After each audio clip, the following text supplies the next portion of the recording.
Sementara itu, ahli balistik yang juga dihadirkan dalam sidang menjelaskan temuan peluru dan serpihan peluru di tubuh almarhum Yosua dari hasil otopsi yang dilakukan oleh Polres Jakarta Selatan. Ahli balistik Arif Sumirat dihadirkan untuk didengarkan keterangannya dalam sidang pembunuhan Yosua di hari Rabu kemarin.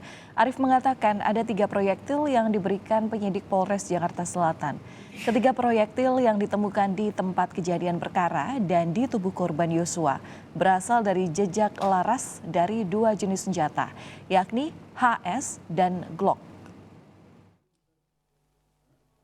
3 itu dari HS yang mulia, kemudian yang 1 dari Glock yang mulia. Glock berapa bisa dijelaskan? Glock yang kami periksa dan kita bandingkan adalah Glock 17 MPY 851 yang mulia. Glock 17 ya? Siap. Artinya di lokasi TKP ditemukan jenis HS dan Glock. Siap yang mulia.